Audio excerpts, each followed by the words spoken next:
running. Thanks, Amber.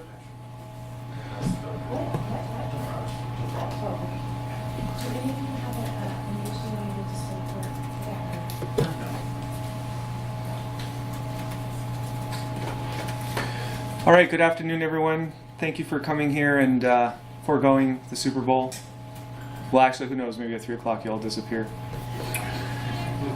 So my name is Andre Angelantoni, and I'm going to be presenting on OpenSocial.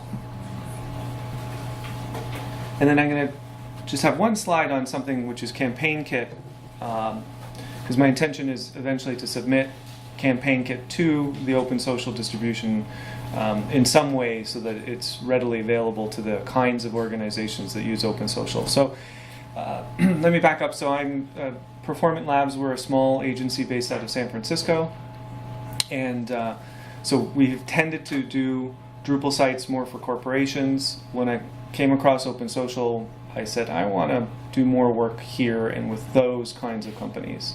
And that tends to be the nonprofit space right now, but you could see, and you're going to see from the demo of OpenSocial, that if you have a corporation that wants an intranet, it'll also be suitable for that. So let's dive in. So OpenSocial is an out-of-the-box solution for social communities and intranets. Drupal is rightfully famous for being a sort of community plumbing. We used to say that a lot. Do we still say that? Drupal for community plumbing? No. We don't say that anymore, do we? Okay. Greenpeace Greenwire social network used OpenSocial to increase their volunteerism by 600%, which is quite impressive. And you'll see why in a second. Now, work began in 2013 on the previous version of the project. OpenSocial was born in 2016 after several years of work. The company that put it together is GoalGorilla, and they're out of the Netherlands. I've had the fortune of working with them now for something like 6 or 9 months, and they are responsive. You put issues in, they respond quickly, even though there's a time zone difference. So if you do use the distribution, part of why you want to pick a distribution is what's the organization behind it. It really doesn't work if you pick a distribution that isn't well maintained, that doesn't have somebody or some committed group of people who are pushing it forward, adding new features and fixing the bugs that arise. So my experience so far with GoalGorilla, I'm not, as you know, I'm not with GoalGorilla, has been that they've been very responsive and a good partner to work with. And you will find the project located at that URL. All right, so let's dive in. So one of the things you get with OpenSocial is an analytics dashboard, so you can measure the growth of your community. And one of the key innovations that they're using, that was interesting, is that they're mimicking the Facebook wall or activity stream. So when you log in, the main page has an activity stream, and that's what's there is contributions from all of the groups that are public anyway on the site. And then if you go into a group, because you can make an unlimited number of groups, and I'll explain that in a bit, both private and public, they have their own activity stream. So one of the big innovations that they're doing is that they've got what Facebook has done, which people love that activity stream. It's very popular, and it's an innovation that you can get on your site if you use this distribution. Then you can also make custom events for both online and offline.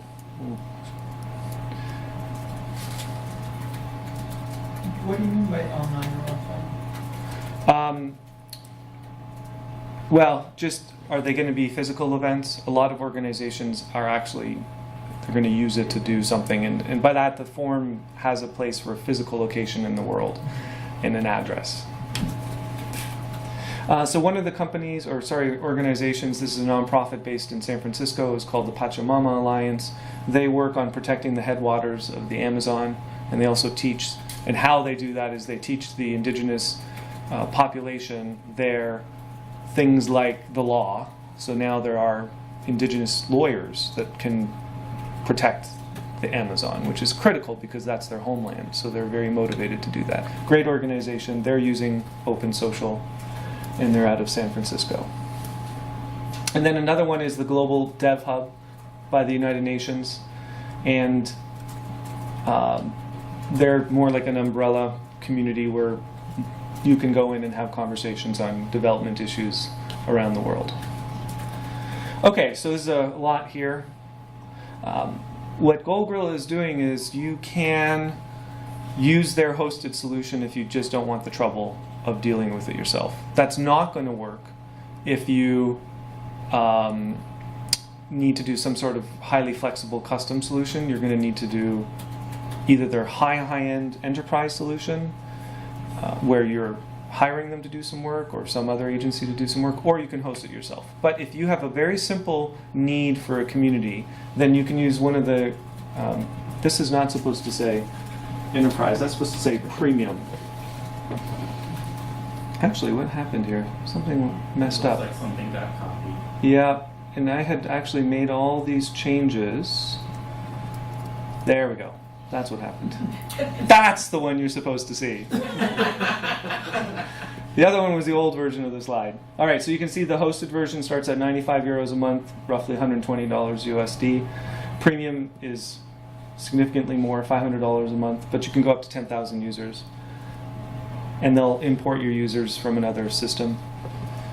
And then the enterprise system is 2,300 euros a month, roughly 3K USD per month for unlimited users. Certainly that's going to be a bigger organization.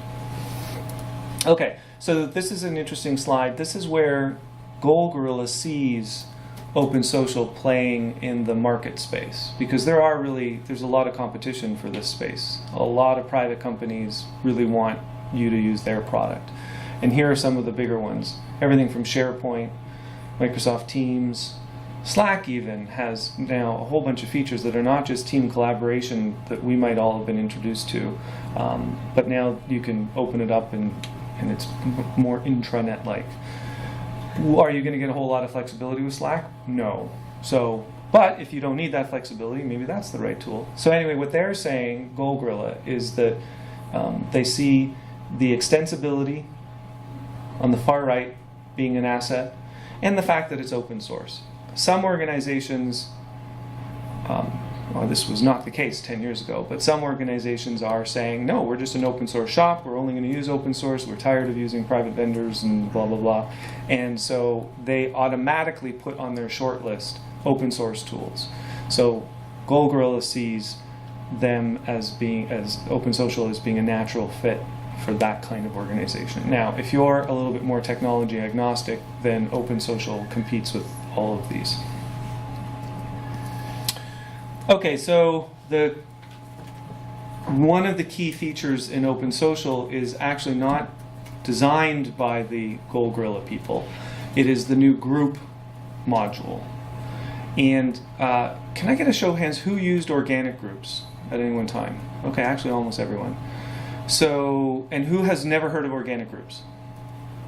Okay, so really quickly, organic groups was an interesting way to add group features to an existing content type in Drupal, which is kind of neat. You may have already built your website and you then add organic groups, and it adds a whole bunch of functionality to your existing, one of your existing content types. However, it turned out to be difficult to use and difficult to maintain in real life, this mechanism. So what's happened now is that there's a new module called Group, and it is using Drupal 8 entities, so you could say it's designed properly, and it's modern, and it has been rethought from scratch. Is it totally true that organic groups was that bad? Well, you know, if you already had an existing website and you needed to add groups, then it wasn't a bad idea. But if you get to start from scratch, probably you should look at this new module called Group. You can use Group outside of OpenSocial. It's its own project on Drupal.org. So what kind of groups do you have? We have open and closed groups. Closed naturally being they're private inside of, once you've got a membership inside of the site, then you may not be able to see inside of that group because you have not been invited to be a part of that group. There's a moderator there that has to let you in. Okay. So open groups can be joined by all registered users, and closed groups cannot be joined only by invitation. I'm sorry. Yeah, go ahead. So open groups, somebody has to register to do it, but it's open to anybody to register, essentially. Well, so the first level is, do you have an account on the site? Mm-hmm. This is addressing people once they have an account. Gotcha. Okay, so everyone's got to at least have an account to get to this point. Gotcha.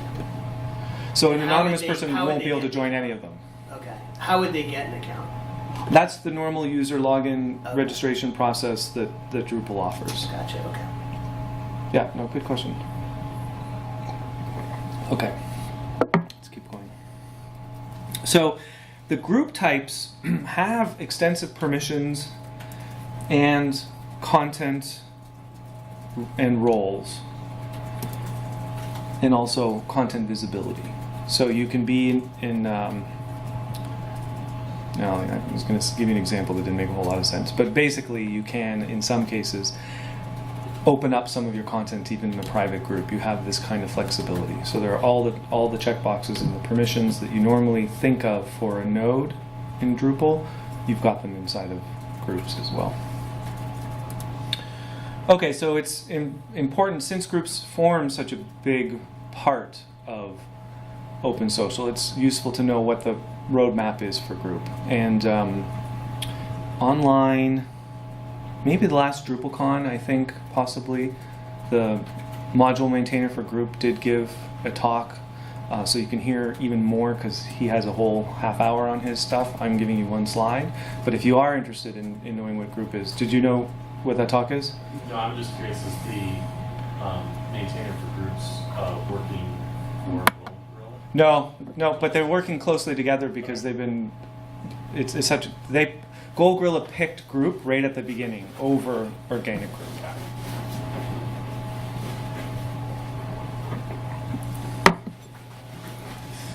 So requesting membership, you can invite people to groups. So I said earlier, it's invitation only means that. That doesn't mean there's necessarily a mechanism to send the invitation by email. That actually gives you the mechanism. Invitation only just means it's closed. It's kind of confusing terminology. Secret groups, most active groups, and archive groups that are no longer active, and then groups of groups or subgroups. That's all on the development roadmap. From when was that roadmap?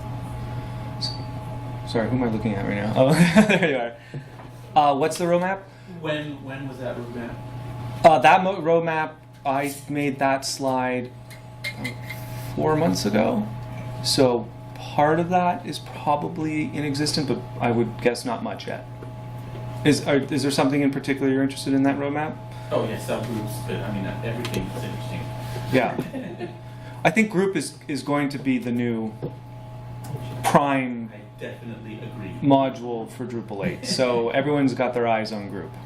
Yeah. And it's group without an S. He's very clear on that. Okay, so let's do a little demo here.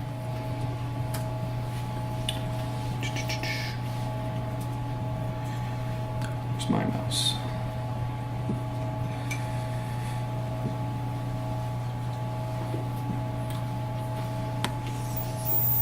I think I can just do this.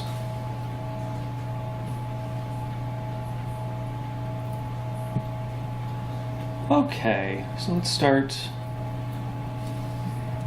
It's hard to do, kind of. I have to watch here, it looks like, as I mirror.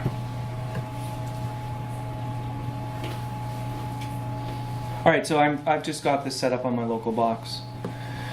And one of the key things about OpenSocial, actually, you know what I'm going to do first? I'm going to do this first.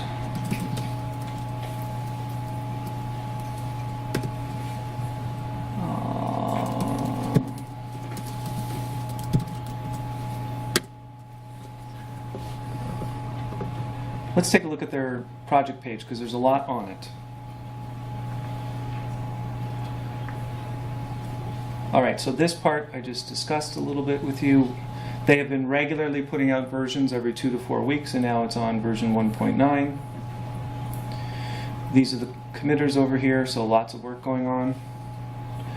You can request a trial of their hosted version. They used to have it just for free, but they discovered that people didn't know what to look for. So now you get a person, a mentor, who shows you and answers your questions. What they also discovered, which was interesting, is that it's not sufficient to just put up a website and say, here's a tool, would you like to use it? Not for this sort of software. That's not enough touch. In other words, you have to actually teach these people how to build communities. Maybe that's not important if you have an intranet because you've already got a captive audience, it's your company. But if you're looking at doing this for some other organization, a nonprofit, it's simply not enough to tell the nonprofit this tool is going to solve all your community woes.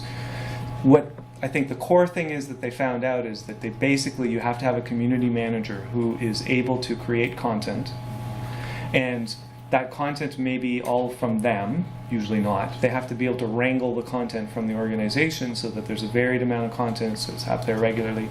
This primes the pump. Eventually you're going to have your community, the people who are members of this website, add their own content, add their own discussion points. But until that pump is primed, you have to be the engine that gets this going. Don't think that you can just put up a website and all of a sudden community is going to appear. This is probably the number one mistake that they discovered. And that's why you get a community consultant to talk to you. And they only take you on if it looks like you're really serious about it and you can put in the other sort of effort that's required beyond just putting on the website. So they will give you commercial support, and they're based out of the Netherlands, so that agency is in the Netherlands. Let's see, if you want to pitch, let's say you're part of an agency or you want to pitch OpenSocial, I took some of the slides that you saw, a couple of them, from their material. So they're going to help you with the pitch package if you want to sell OpenSocial to some constituent. All right, there is a planning and roadmap that they've been doing well adhering to.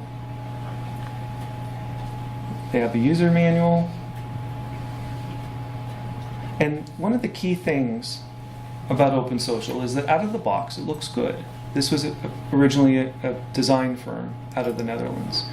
And you don't have to go hire anyone to do a new design if you don't want to. You're probably going to want a graphic artist to change a couple of the pictures and put your logo or something like that. But it's actually quite slick, as you'll see. And that gives you a little bit of an indication of the care that they've been putting into the theme. All right, so Pachamama did pay for some of the development. The United Nations DP did as well. As always, it's now Composer for almost everything, and it's that simple if you want to run it on your local box. Just get Composer to grab it for you.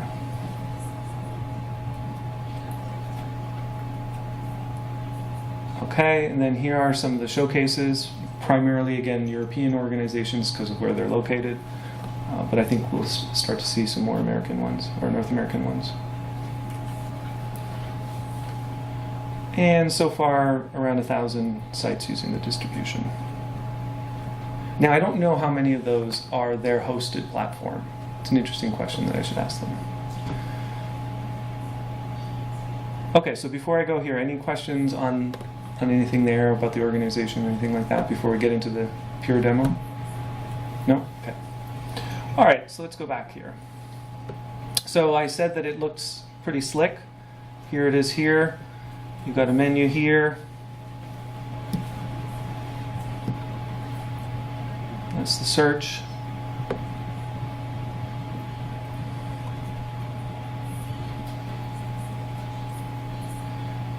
Everything's obviously much larger than it would normally be because I'm cognizant that the people in the back can't see anything otherwise. So here's the wall or the activity stream, whichever one you like to call it, on the left.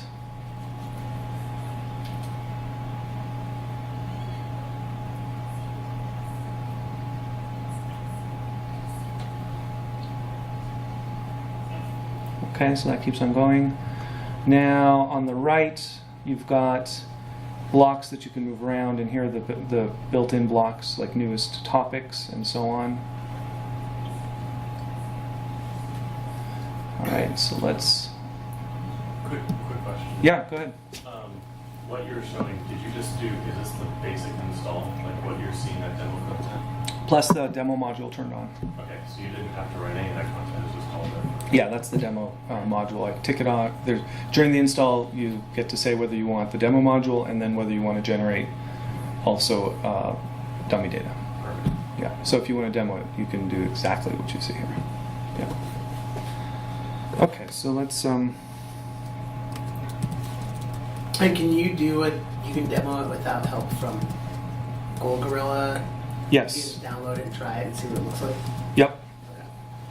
You would do it with that The composer. that composer command Okay. that I showed earlier. I don't really want to do that. Sorry, it's a little tough to type this direction.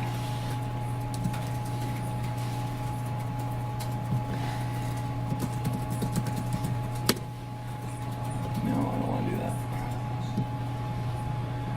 Okay, so now I'm in as a actual user. I'm not going to stay here for too long, but I do want to show you a few things. So here, this user has these rights to create new events, new topics, and new groups. I'm going to log in as the administrator after this to show you what additional things you can do.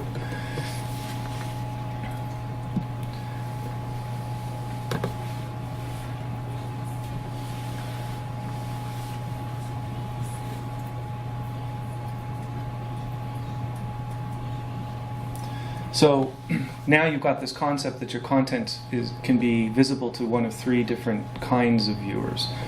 Purely anonymous is going to be public. In other words, they don't have to be logged in. So you can have an entire forum exposed to the web to entice people, hey, come play and participate, look at how great these conversations are, and then they have to log in order to actually participate or register. Community is obviously going to be, at least they have to register, and then the group members only to the group.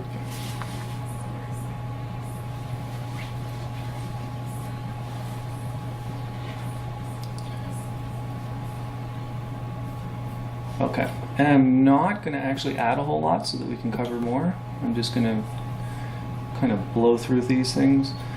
Built-in topic types, blog, discussion, news, changes the location and the visibility across the site. What do you mean by that? Sorry. Well, blog is going to go in a separate location, discussion is going to be in a separate location, and then the news is its own separate location. Okay. Who am I talking to? Yeah. Sorry, I Yep. didn't know where I was going. So would a discussion type be like a Q&A section potentially?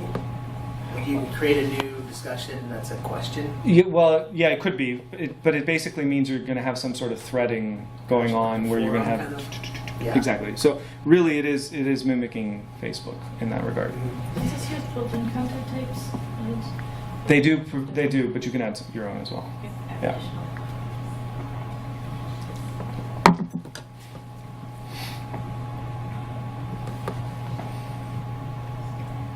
So this is the process of creating your own group. Apparently Sean has this capability. So let's do an open group.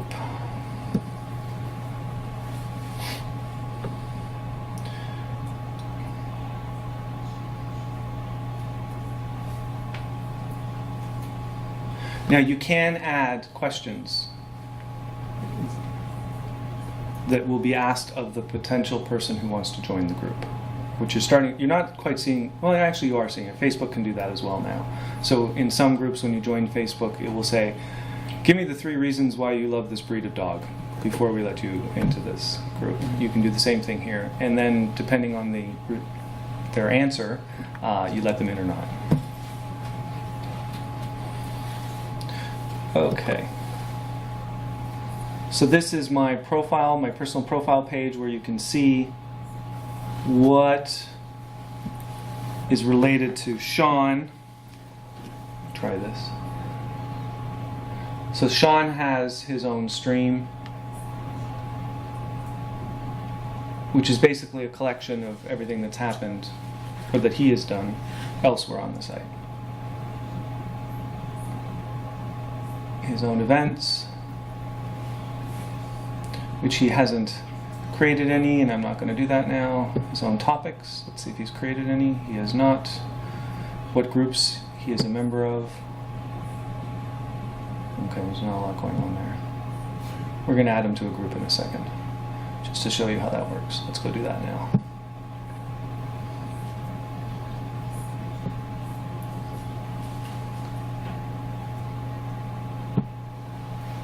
Is there any way to add someone as a friend? Is there like any like user? That I believe is actually on the Rowmap. Sort of an invitation, or just a direct add. Which one? Either one. Either one. I do remember looking at the Rowmap and seeing one of those. So it's being thought of, yeah. And then they're pretty responsive. You can add requests and. They added ad taggings, which is like pretty rare. Yeah, yeah, and so because they're trying to, so they're looking for a really robust platform. Their money now comes from this hosted service, which is why I like this distro, because they're going to continue to push forward because they've got to compete with all the private sourced solutions out there. Can you host this? You can host it on your own. Oh yeah. As well. And the distro's no charge, or is there? Yeah, the distro's it's all open source. Yeah, Okay. yeah. So let's join.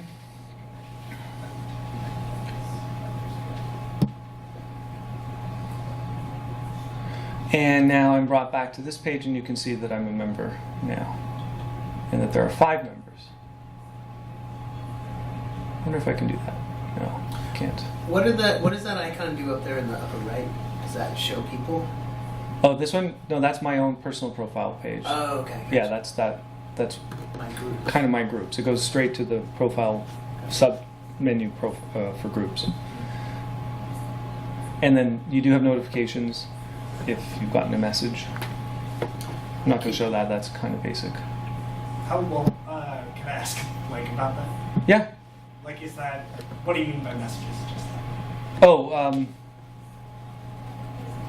Notification. yeah, notifications like so.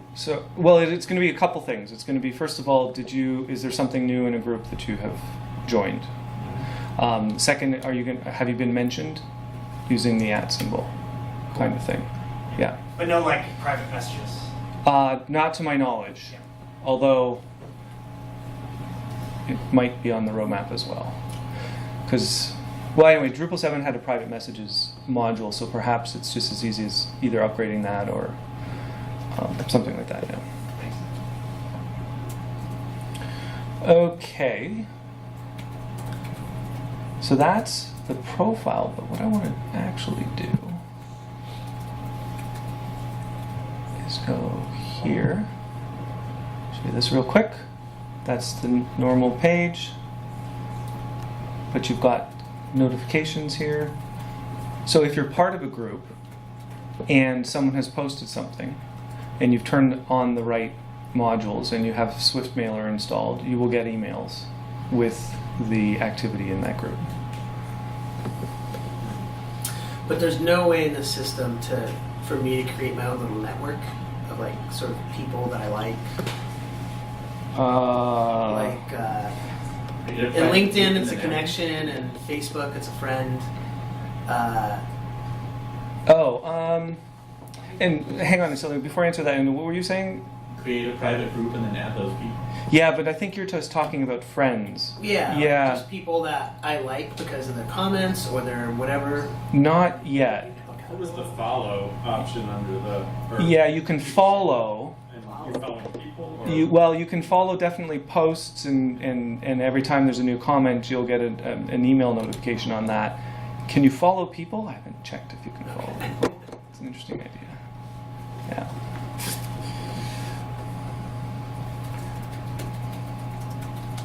Okay, so now let's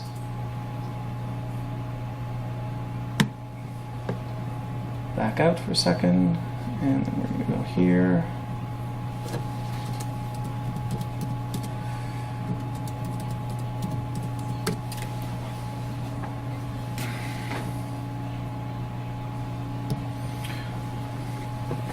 All right, so the typical, we're going to spend a little bit more time here in a second, but first I'm going to show you that when you have the right permissions, you have some additional things that you can do. So for instance, you can create a book page or you can create a new page. I'm going to just show you the new page.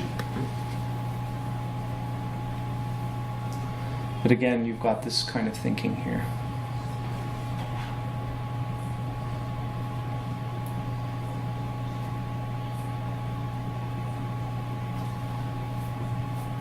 Okay, so let's go now to the groups. I am the admin. I'm logged in as the admin now, so I get to see all the groups.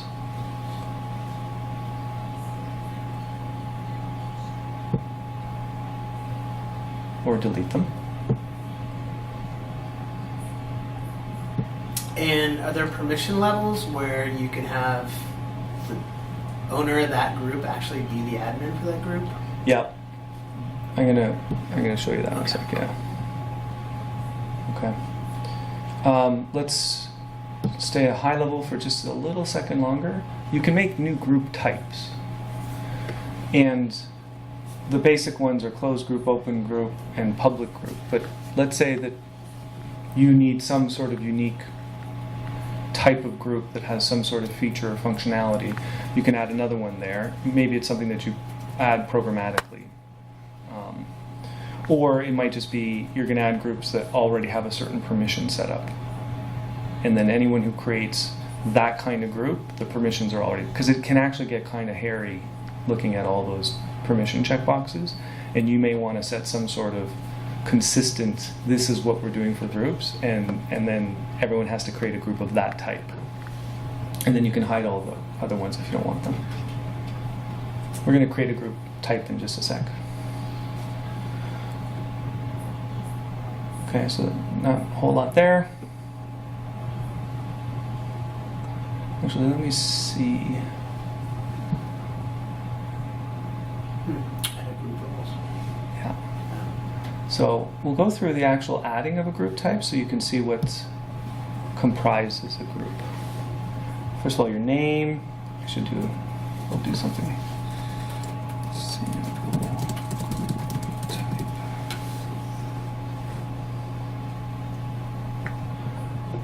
You can choose whether the group creator automatically is a member.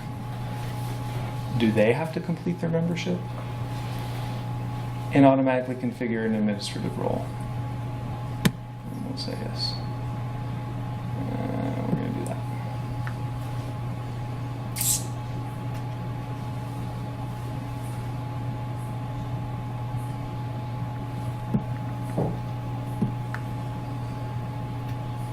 All right, here's where it gets a little hairy.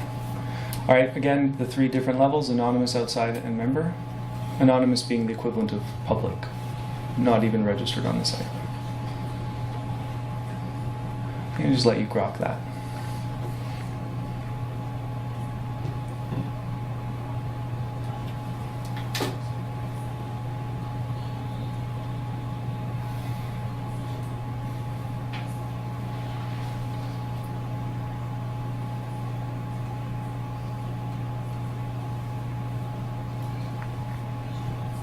Did you do a lot of or much development of sites with organic groups, and so you've gone through this, like the permissions matrix with organic groups? And It was a long time ago that I've done. And I only did one. I wasn't thrilled with doing another one after that. I did enough to feel like it just wasn't quite like what I needed Yeah. most of the time. It did a whole lot, which was great, and especially when there was no alternative.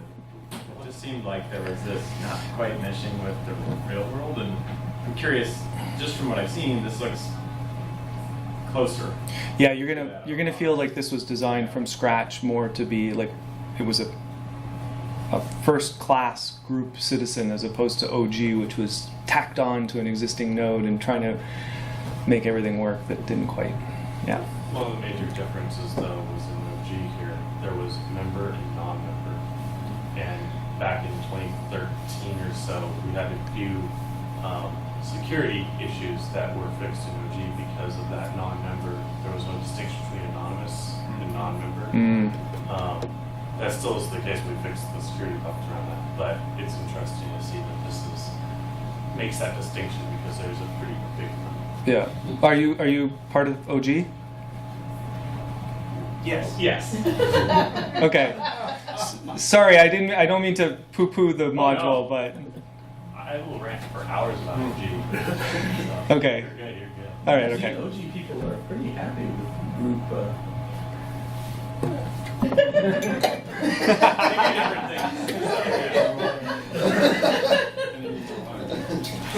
I don't see people ragging on groups' very existence.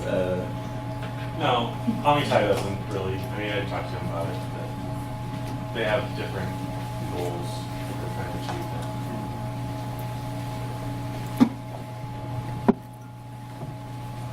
Okay, let's go check out the roles.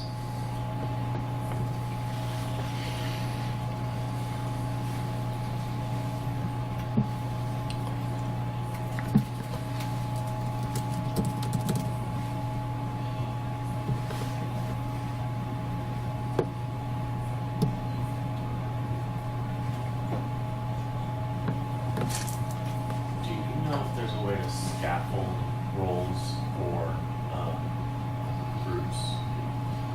So, like that moderator one that you just created, is there a Mhm. way that if I create a new group type, that you could just automatically give that moderator role and the associated permissions with it? So like is the role only live within the group or does it live somewhere outside? Only lives within the group, Yeah. but a way to make it easier to like create it. Like That was- admin has that checkbox Right. on the add group type form. Is there a way to make another checkbox for your other role that you Right. Yeah. Okay, you got it, but I'm not getting it. So- I'm not. So, Sorry. So go through and like you make this moderator, you set all these checkboxes. Yes. But now I want that to be on one of those other groups types because that role is only on this group type, correct? Yes. Is there a way to do that easier, or is it just recreate? It's an interesting question. You would port this moderator role to another group. Right. Yeah. Yeah. Let's see what. Damn it. Well, that's what. That's pretty much the answer.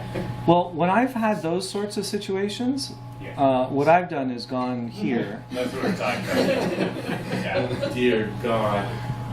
and then I've done that. And this is the first time I've ever tried this, so let's take a look. I don't even. Group Oh, role. group There we go, roles. there's group role. Yeah, maybe it's- Well, at least we got this working. That's awesome. That's so much more organized. Oh, but that's a little confusing though. Oh, I know Yeah. why that is though. Yeah, you have to have a UUID because it's. I think just a quick. So you, like you can copy paste that. And it actually has no permissions yet, so that's why it's showing up with not a whole lot. But we could try giving it some. That's interesting. The admin roles though have that dynamic UUID after it, so that you can create different roles, or they're different for different groups because they have to have a unique machine name. Which means if you want to port this, you have to figure out a way to do that too. But one Yeah, of the you'd have to- issues with OG is they had this sense of global roles that would go, and then you could sort of sometimes inherit them, and then there would be you try to figure out which one is which, and it was sort of a mess. Yeah, it was. I built the same with OG. There you go. Yeah, your permissions. This I is ended up adding a lot of sub-modules to kind of Yeah. control things. But it worked great for what we needed. Yeah. So there you go. Yeah. New config system rocks. Okay. Let's see what else I want to show you. I think I've showed you group type, closed groups, settings. Let's see what's in here. I think, yeah, that's all I showed you there. Okay, so let's see. What are some other key things that I want to share about this?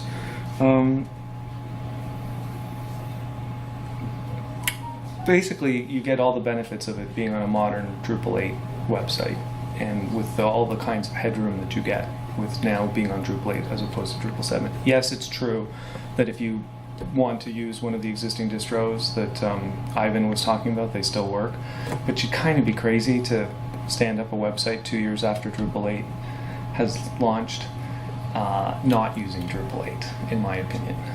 So I have one client that they had the marketing team wanted to reskin their website.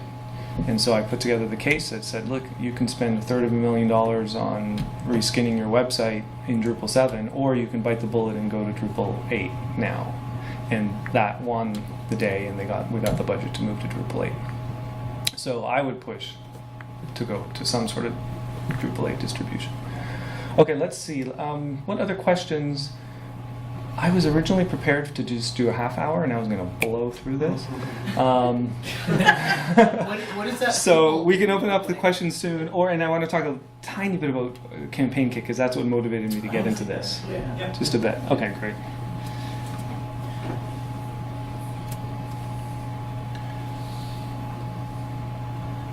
All right. So I'm putting together a nonprofit, and that made me go looking for distributions. I started the project by going with Acquia Lightning because I had a lot of familiarity with Lightning. One of my clients, we chose Lightning for that site, and it's a big enterprise Fortune 500 company, and it worked great. And Acquia is behind it, and it's a fine distribution. But then I discovered this with its Facebook, very approachable look. The theme was already made. When you're starting a nonprofit, you don't have cash to go spend money on a theme. So it looks good already out of the box, and I know that they're going to pay attention to that. So that's what had me, I had to move all my content from Lightning over to OpenSocial with the migration, but it was worth it. And the second piece of this is not just to have the website for the nonprofit, which is going to help me put the community together, but it's also Campaign Kit, which we've been working on now for, I guess, about 5 months.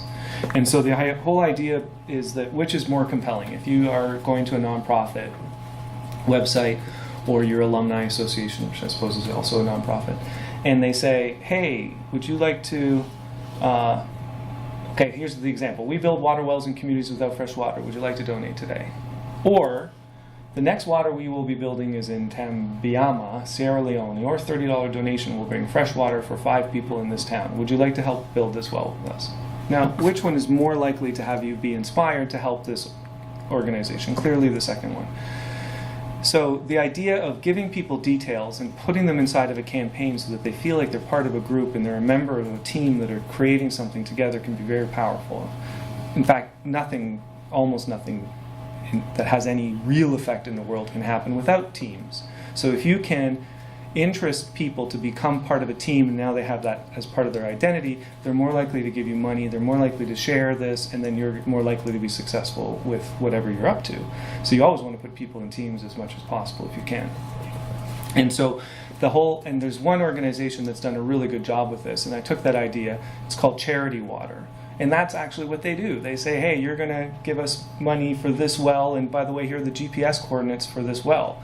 That's like awesome. And then you can go back 6 months later and you can see the well that you helped build. It's amazing. So this kind of level of your money is going directly for this, and that kind of transparency is being taken on more and more, and I think nonprofits should try to use it as much as possible to involve their constituents.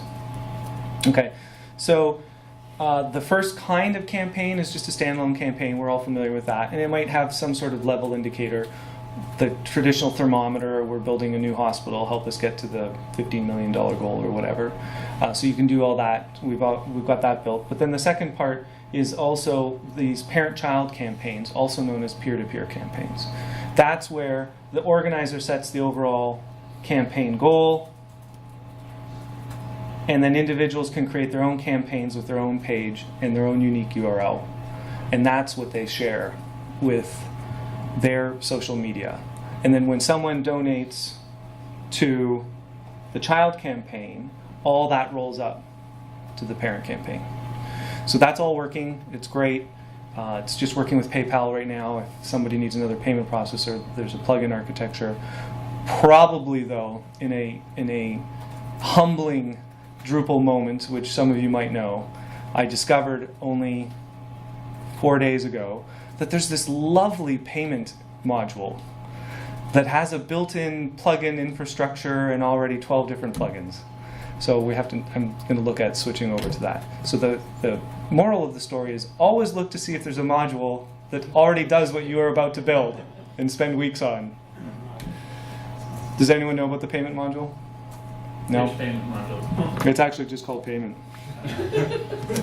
Yeah, and he really hit it. That's super obscure. Yeah, it's really obscure. How you gonna find that? What's that? How you gonna find that? Yeah, really. Is that related to commerce? It does not appear to be related to commerce. I think is commerce using this? I don't know that. I mean, like I said, I just discovered it 4 days ago.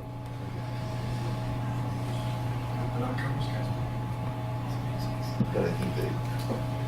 So he's even got this great UI. I had planned it all out. I was going to have a great UI like this.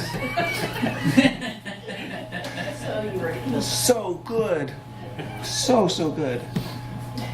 He was going to win here because that's a better UI than I had. But you can already see that he's got the transactions in way more statuses than I was even planning for. So he's really figured it out. Why? Because he's got already this many payment gateways set up. So a lot of them are based out of Europe, it looks like. But authorized.net's pretty global. That's the Any biggest one for cryptocurrencies? sure. What's that? Any cryptos? Don't know. I don't know all the names in that space, so maybe. Stripe The Stripe. and Authorize.net, those are the two biggest ones. PayPal. And then you find out, where's his dependencies? I don't know if it's listed here. Okay, well, you can't see it here. You can see it when you launch it. One of the dependencies is that he had to create this whole plugin architecture. So there's actually another module called, I think, payment plugin, but it's just this beautiful little additional nice way of making a plugin architecture above and beyond what Drupal gives, or what Drupal 8 gives you. So he's maintaining both of these modules. So anyway, there you go. So that's that. So there's no products. It's just asking for money. You just put in. In Campaign Kit? Yeah. Yeah. You just put the text. Yeah. Actually, let's see if I've got.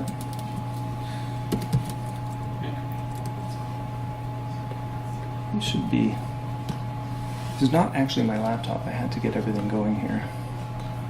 Okay, so Campaign Kit.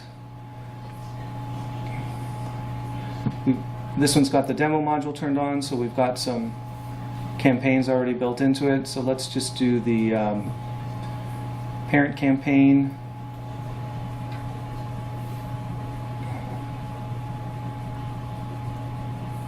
And this is where I want to join this campaign.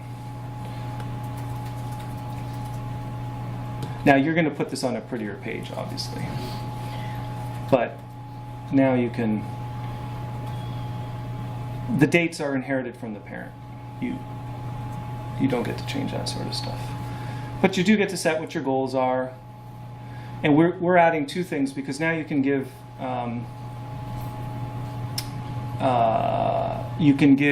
one-time money like $50, or a lot of people are asking, can you please be a sustaining donor so that we can make plans based on, we know that we have money coming for 12 months from you. So the sustaining donor, you hear that a lot, whether it's public radio or whatever.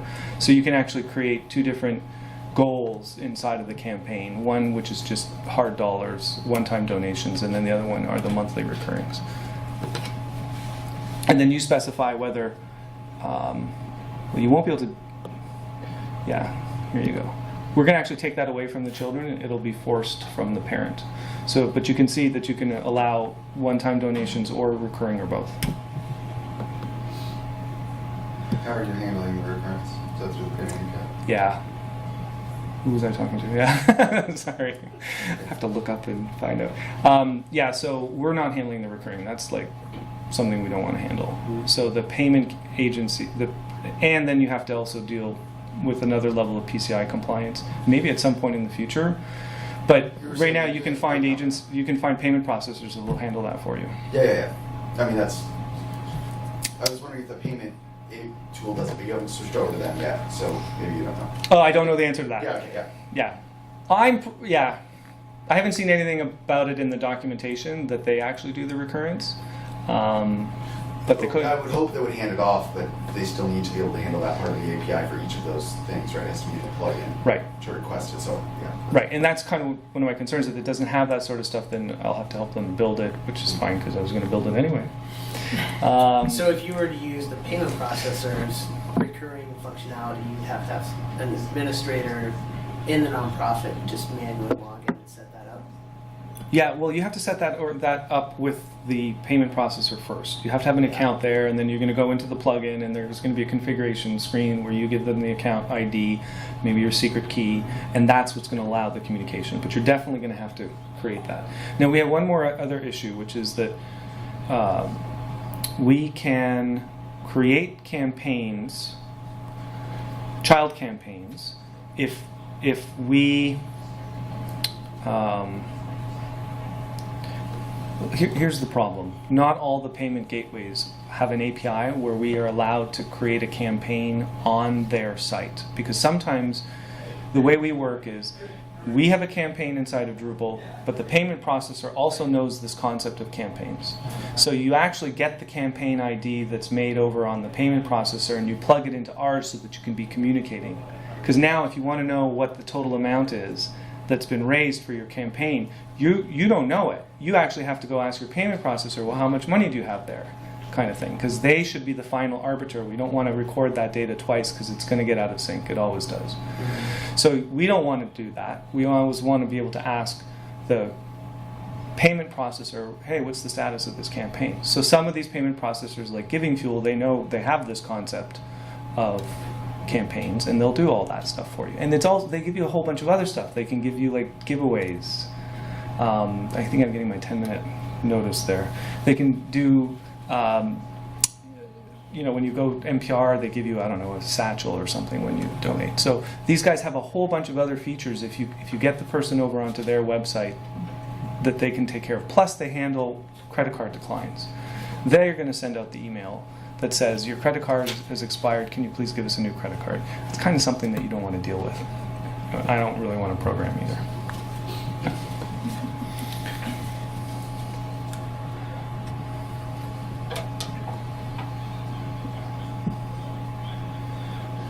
So,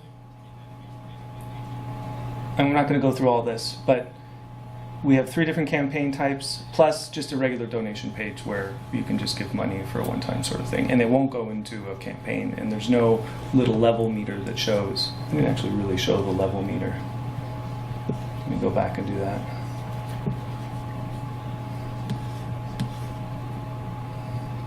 So that's live. That's a little bit of JavaScript that's reading the value and updating it. And as soon as it changes, you see this change here. And this is live, and how many supporters is live, and how many days is left is live, and what is the total here. All that stuff. And then you can actually donate to the parent here or turn that off. Some people don't want to kind of accept money to the parent. If you're running a team-based system where you've got teams who are I don't know, maybe multiple departments in an organization, it's marketing against sales or something, and they're each competing, then everyone has to go through a team. So you would turn that off. You don't want to allow people to donate directly to the parent campaign. Force them all to go to a team, which will have a team leaderboard too. But that's the next phase. We just got to finish off that integration with payment. Okay, any other? We're kind of drawing to an end, and I don't want to talk to the end. Anyone have any questions on either OpenSocial or Campaign Kit?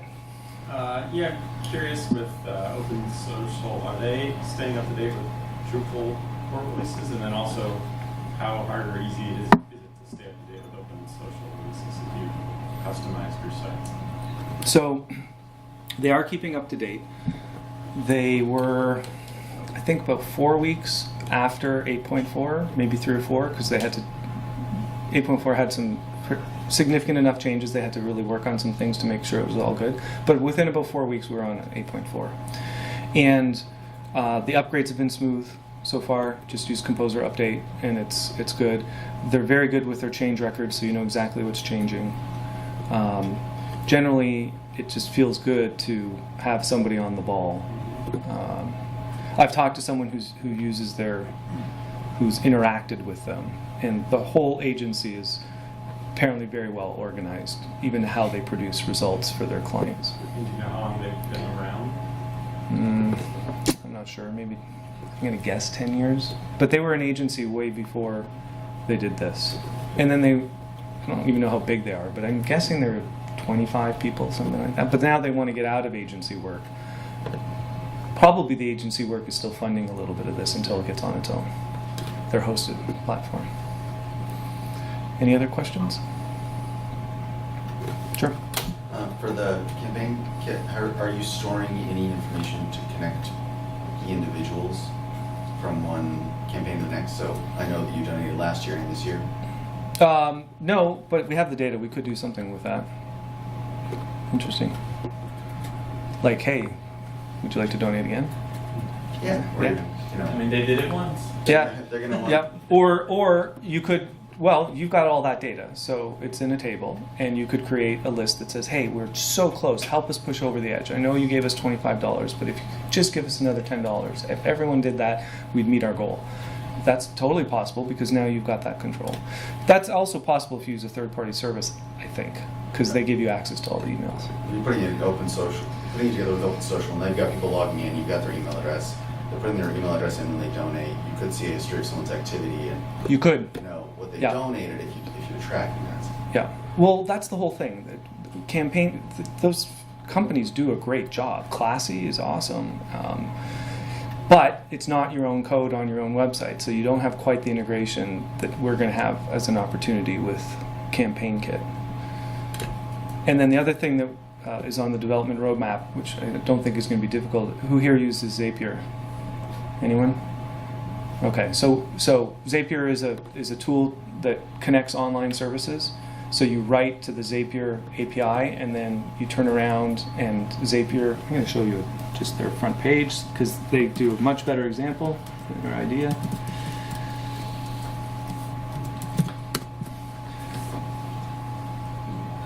So there you go. Connect your apps and automate your workflows. If we create a Zap, which is a little piece of glue code that contains a bundle of data, I can send it to Zapier.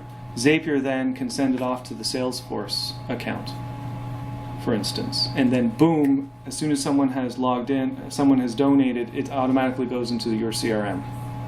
So there are Zaps for Salesforce already made. So that's an easy integration for us to do. Here's an example.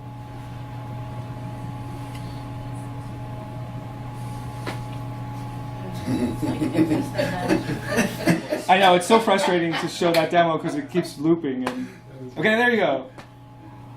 So there's obviously a Zap that will notify Slack. So you could also write Zaps. So if we do a Zap that just gets the data out that there's some sort of triggering event, the whole world opens up because everyone's got Zaps now.